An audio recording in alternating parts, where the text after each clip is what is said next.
السلام علیکم ورحمۃ اللہ وبرکاتہ۔ بسم اللہ والصلاۃ والسلام علی رسول اللہ نبینا محمد وعلی آلہ وصحبہ ومن والہ۔ معزز ناظرین کرام، کتاب احکام رمضان کے سلسلہ وار دروس میں ہم لوگ اعتکاف کے مسائل لے رہے تھے اور آخری عشرے کے یہاں پر جو ہے باب نمبر 53 آج ہمارے سامنے ہے، چیپٹر نمبر 53، اعتکاف کی مسنون و ممنوع چیزیں۔ اعتکاف میں کون سے اعمال سنت کی موافقت ہیں اور کون سے اعمال شرعاً منع ہیں، انشاءاللہ اس کو ہم لوگ دیکھیں گے۔ ہم نے اس سے پہلے پڑھا ہے اعتکاف ایک عظیم عبادت ہے جو اللہ کے گھر میں رہ کر ادا کی جاتی ہے، اس لیے ضروری ہے کہ اعتکاف کرنے والا اس کے احکام اور آداب کو بھی جان لے تاکہ وہ ان تمام آداب کی مکمل رعایت کرتے ہوئے اپنا اعتکاف کر سکے۔ اعتکاف کرنے والے کو معلوم ہونا چاہیے کہ اعتکاف میں کون سے کام جائز ہیں اور کون سے کام منع ہیں، کن چیزوں سے اعتکاف ٹوٹ جاتا ہے اور کن چیزوں سے نہیں ٹوٹتا، کون سی چیزیں اعتکاف کے لیے شرط ہیں کہ ان کے بغیر اعتکاف ادا ہی نہیں ہوتا۔ یہ ایک مسلم قاعدہ ہے کہ عمل سے پہلے اس کا علم حاصل کر لینا ضروری ہے۔ ہم کوئی کام کر رہے ہیں، ہمیں معلوم ہونا چاہیے کہ اس کام کے لیے کون سے کام ضروری ہیں اور کون کون سے کام ہمارے اس کام کو خراب کر دیں گے، یہ جاننا ضروری ہے۔ یہ ایک مسلم قاعدہ ہے شریعت کا۔ اب ہم دیکھتے ہیں اعتکاف کی سنتیں اور اعتکاف میں شرعاً ممنوع چیزیں۔ اعتکاف کی سنتیں کیا ہیں، مسنون کیا ہے اعتکاف میں، اور اعتکاف میں کون کون سی چیزیں منع ہیں۔ حضرت عائشہ رضی اللہ تعالیٰ عنہ فرماتی ہیں اعتکاف میں سنت یہ ہے کہ اعتکاف کرنے والا نہ مریض کی عیادت کرے، نہ ہی جنازے میں شریک ہو، نہ عورت کو چھوئے، اور یہاں مراد کیا ہے کہ عورت سے جمع نہ کرے اور نہ اس سے مباشرت کرے، یعنی اس سے لپٹے بھی نہیں، اس کے جسم سے جسم کو بھی نہ ملائے، اور وہ مسجد سے باہر نہ نکلے سوائے ایسی ضرورت کے جس کے بغیر کوئی چارہ نہ ہو، اور روزہ کے بغیر اعتکاف نہیں، اور روزہ کے بغیر اعتکاف نہیں، اور اعتکاف جامع مسجد ہی میں ہوتا ہے۔ یہ حضرت عائشہ رضی اللہ تعالیٰ عنہ کی کے اقوال ہیں جو سنن ابی داؤد کی روایت کے ہیں۔ اگرچہ روایت موقوف ہے، یعنی بظاہر ایسا لگتا ہے کہ حضرت عائشہ رضی اللہ تعالیٰ عنہ کے اقوال ہیں، لیکن مرفوع کے حکم میں ہے، کیونکہ اس میں بیان کی گئی باتیں جو ہیں محض رائے سے نہیں کہی جا سکتی۔ حضرت عائشہ اپنی رائے سے شریعت نہیں بنائے گی، اس کو اللہ کے نبی صلی اللہ علیہ وسلم سے سنا ہے، آپ نے نبی سے لیا ہے، تبھی ان باتوں کو آپ نے کیا کیا ہے، بیان کیا ہے۔ اس روایت سے معلوم ہوتا ہے کہ اعتکاف کرنے والے کے لیے 5 چیزیں منع ہیں: مریض کی عیادت کرنا، جنازے میں شرکت، جمع، اور عورت کے جسم سے جسم ملانا، اس کو مباشرت کہا گیا ہے، اور مسجد سے بلا ضرورت باہر نکلنا۔ اس روایت سے بھی معلوم ہوتا ہے کہ اعتکاف ایسی مسجد میں ہی کیا جانا چاہیے جہاں جماعت ہوتی ہو، اور یہ بھی کہ معتکف روزہ بھی رکھے۔ معتکف کیا رکھے؟ روزہ بھی رکھے۔ ہاں، اگر کوئی معذور ہو، جیسے دائمی مریض ہو یا بہت ہی بوڑھا شخص ہو، تو بلا روزہ بھی اعتکاف کر سکتا ہے، بلا روزہ بھی کیا کر سکتا ہے، وہ اعتکاف کر سکتا ہے، کیونکہ وہ روزے کا مکلف نہیں ہے۔ کم از کم اعتکاف کر کے اللہ کے گھر میں اپنے آپ کو محصور کر کے وہ زیادہ زیادہ عبادت حاصل کرنے کا موقع جو ہے وہ اور فائدہ اٹھا سکتا ہے۔ اگلا مسئلہ دیکھیں گے، اعتکاف مسجد ہی میں ہوتا ہے۔ اعتکاف کو مسجد ہی میں ادا کرنے کے تعلق سے شیخ البانی رحمۃ اللہ علیہ فرماتے ہیں اعتکاف مسجد ہی میں مشروع ہے۔ عورتیں بھی اگر اعتکاف کریں گی تو کہاں آئیں گی؟ مسجد میں ان کے لیے خصوصی انتظام کیا جائے گا، مسجد ہی میں اعتکاف کریں گی۔ گھروں میں اعتکاف کرنا عورتوں کا صحیح نہیں ہے۔ یہاں پر دیکھیں گے شیخ البانی رحمۃ اللہ علیہ فرماتے ہیں اعتکاف مسجد ہی میں مشروع ہے، اس لیے کہ اللہ تعالیٰ نے کیا فرمایا، وَلَا تُبَاشِرُوهُنَّ وَأَنْتُمْ عَاكِفُونَ فِي الْمَسَاجِدِ، اور تم اپنی بیویوں سے مباشرت نہ کرو جب تم مسجدوں میں اعتکاف میں ہو۔ مسجدوں میں اعتکاف میں ہو تو اپنی بیویوں سے مباشرت نہ کرو۔ اس بات کی مزید توضیح کرتے ہوئے حافظ ابن حجر رحمۃ اللہ علیہ فرماتے ہیں اس آیت میں وجہ استدلال یہ ہے کہ اگر اعتکاف مسجد کے علاوہ کہیں اور بھی صحیح ہوتا تو اس میں مباشرت کی تحریم کے لیے، مباشرت کو حرام قرار دینے کے لیے مسجد کی تخصیص نہ ہوتی، کیونکہ جمع تو ویسے بھی بالاجماع اعتکاف کے منافی ہے۔ لیکن مساجد کے تذکرے سے یہ بات معلوم ہوئی تو اعتکاف کہاں ہوتا ہے؟ مسجد ہی میں ہوتا ہے۔ اور ابن منذر نے اس آیت میں مباشرت سے مراد جمع ہونے پر اجماع نقل کیا ہے کہ آیت کریمہ میں جو کہا گیا وَلَا تُبَاشِرُوهُنَّ، تم ان سے مباشرت نہ کرو، اس سے مراد کیا ہے؟ جمع اور وطی ہے، شہوت کے ساتھ جو ہے کیا بولتے ہیں مرد عورت کا ملنا ہے، یہ مراد یہاں پر ہے۔ اس آیت کریمہ سے یہ ثابت ہوا کہ مساجد کے علاوہ جگہوں پر اعتکاف نہیں ہے۔ اعتکاف کہاں پر ہے؟ مسجدوں کے اندر ہی اعتکاف ہے، جہاں پر باجماعت نماز ہوتی ہو۔ اعتکاف کس مسجد میں کیا جائے؟ اب سوال یہ ہے اعتکاف کس مسجد میں کیا جائے؟ اس کے جواب میں شیخ ابن باز رحمۃ اللہ علیہ فرماتے ہیں افضل یہی ہے اعتکاف ایسی مسجد میں ہو جس میں جمعہ ہوتا ہو، افضل یہ ہے۔ اما عائشہ کی روایت گزری سنن ابی داؤد کی کہ انہوں نے کیا کہا کہ جمعہ ایسی مسجد میں اعتکاف ہو جس میں جو جامع مسجد ہو، مسجد کیا ہو؟ جامع ہو، جس میں جمعہ کی نماز ہوتی ہو، تاکہ اور جامع اس کو بھی کہا جاتا ہے جس میں باجماعت نماز ہوتی ہو، تاکہ جمعہ کے لیے مسجد سے نکلنا نہ پڑے۔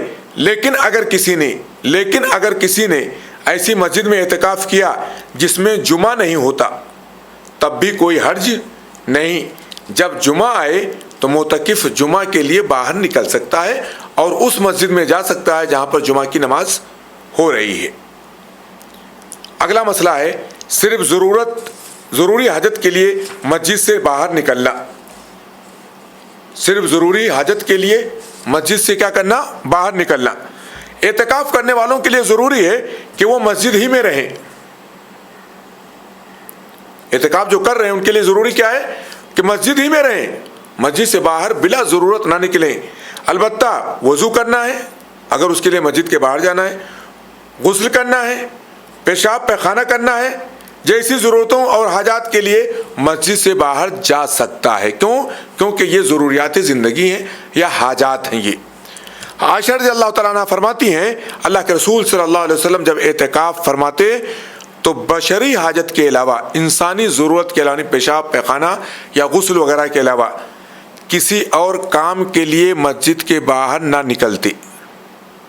مسند احمد کی روایت ہے، سے معلوم ہوتا ہے کہ نبی اکرم صلی اللہ علیہ وسلم کا طریقہ یہی رہا ہے کہ آپ جب معتکف ہو جاتے تو قضاء حاجت کے علاوہ، انسانی ضروریات کے علاوہ مسجد کے باہر آپ تشریف نہیں لے جاتے تھے۔ ابن المنذر رحمۃ اللہ علیہ فرماتے ہیں اس بات پر اہل علم کا اجماع ہے کہ معتکف یعنی اعتکاف کرنے والے کے لیے پیشاب پیخانے کی خاطر اعتکاف کی جگہ سے باہر نکلنا جائز ہے۔ اس کی مزید توضیح کرتے ہوئے علامہ ابن قدامہ مقدسی رحمۃ اللہ علیہ فرماتے ہیں یہ اس لیے کہ اس کے بغیر چارہ نہیں ہے اور ان کاموں کا مسجد میں کرنا ممکن نہیں ہے۔ آدمی پیشاب پیخانہ کرنے کے لیے مسجد کے باہر نکلے گا، غسل کرنے کے لیے مسجد کے باہر جائے گا، تو ان کاموں کا مسجد میں کرنا ممکن ہی نہیں۔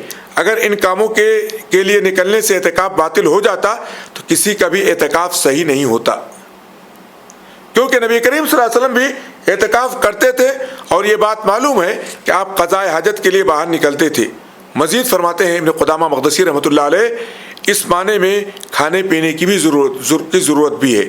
اگر کسی آدمی کے پاس کوئی کھانا پہنچانے والا نہیں ہے، کوئی پانی پہنچانے والا نہیں ہے اور وہ اپنا کھانا کھانے کے لیے باہر نکل رہا ہے یا کھانا لانے کے لیے باہر نکل رہا ہے یا پانی پینے یا پانی لانے کے لیے باہر نکل رہا ہے تو کوئی حرج کی بات نہیں ہے۔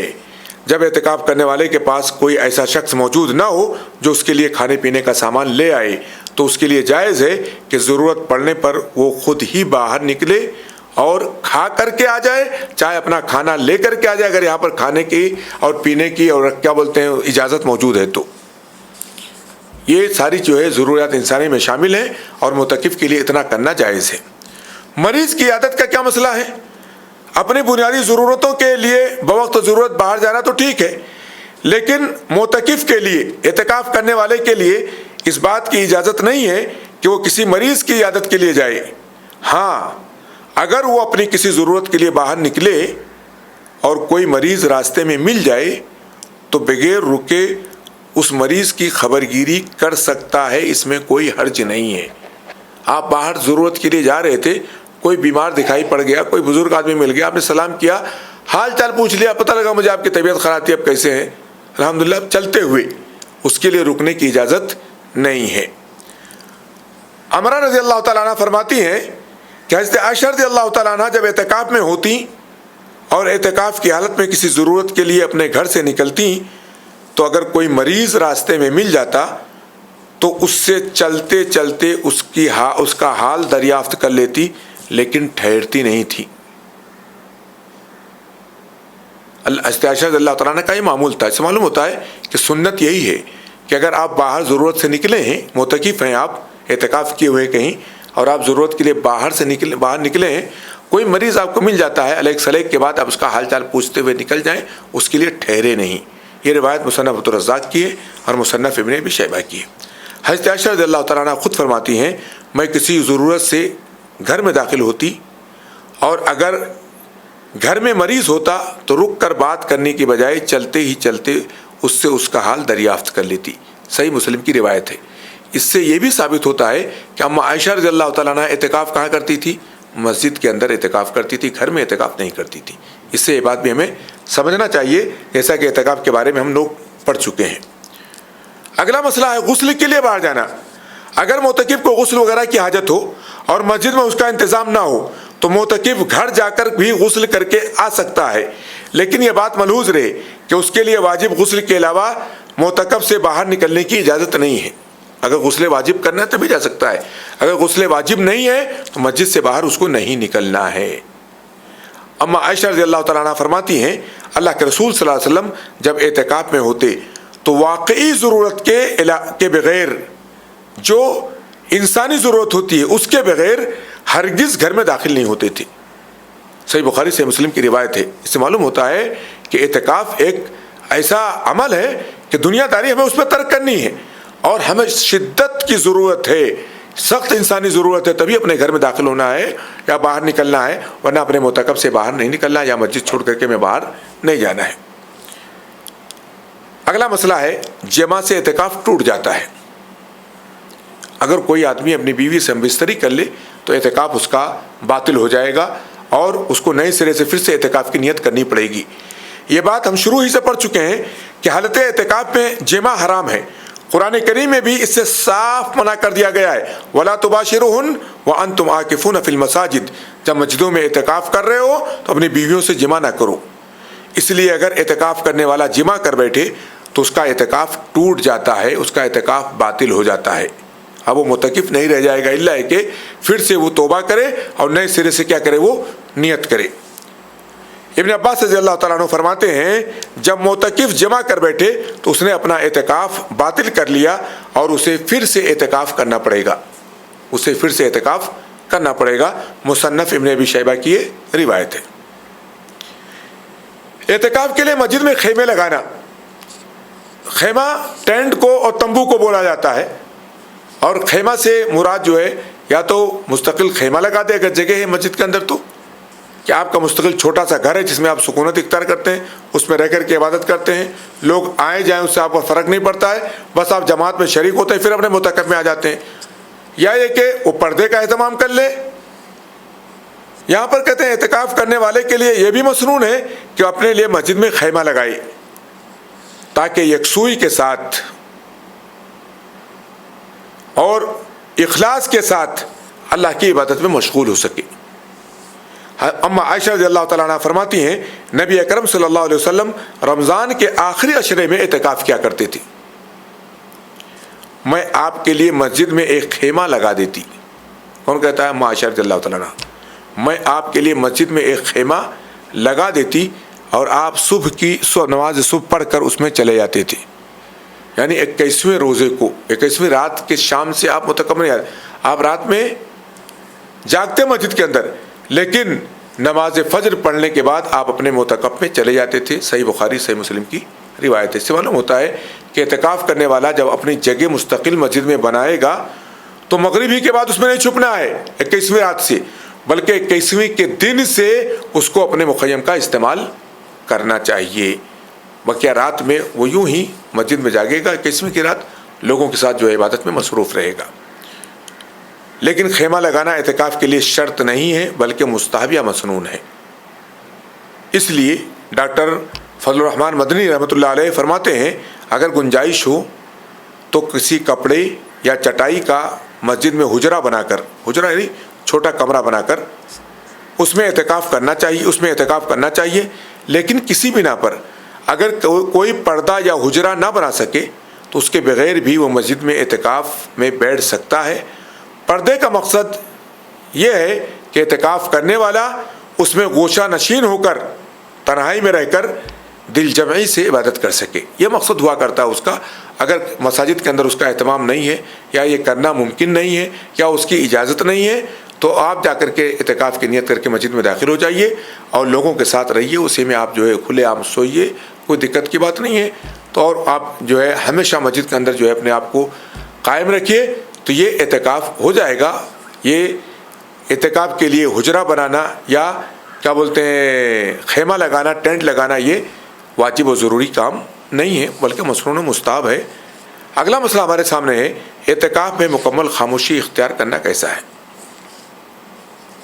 اعتکاف میں مکمل خاموشی اختیار کرنا، یقیناً اعتکاف میں عبادت میں لگے رہنا اور فضول بات چیت سے پرہیز کرنا ایک اچھی چیز ہے، لیکن اعتکاف میں سرے سے بات ہی نہ کرنا، کوئی بھی آئے سلام کر رہا ہے آپ چپ چاپ بیٹھے ہیں، کوئی آپ سے پوچھ رہا ہے کچھ بھی نہیں بول رہے ہیں، ایک دم مون کر لیے ہیں، خاموشی اختیار کر لیے ہیں، اور بالکل خاموشی اختیار کر لینا ایک غیر مشروع چیز ہے، اس پر شریعت کی کوئی دلیل نہیں ہے، یہ روحانیت کی ایک شکل ہے اور شریعت اس کی اجازت نہیں دیتی ہے۔ ابن تیمیہ رحمۃ اللہ علیہ فرماتے ہیں روزے یا اعتکاف میں یا اس کے علاوہ کسی اور حالت میں کلام سے مطلق سکوت اختیار کر لینا، یعنی بات چیت مکمل نہ کرنا، خاموش ہو جانا ایک دم، بے اتفاق اہل علم ایک بدعت ہی نہیں ایک ناپسندیدہ عمل بھی ہے، بدعت بھی ہے اور کیا ہے ناپسندیدہ عمل بھی ہے۔ پس اعتکاف کرنے والے کو چاہیے کہ وہ اعتکاف کے آداب کی مکمل رعایت کرتے ہوئے اس اعتکاف کو اللہ سے قرب اور اپنے نفس کی اصلاح اور آخرت کی تیاری کا ذریعہ بنا لے۔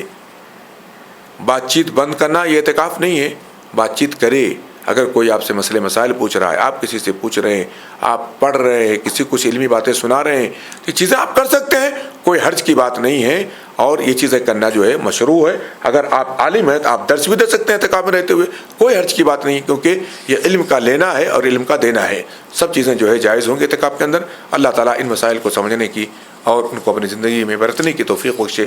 وصلی اللہ علیہ نبینا محمد وعلی آلہ وصحبہ وسلم۔ سبحانک اللہم وبحمدک، اشہد ان لا الہ الا انت، استغفرک واتوب الیک۔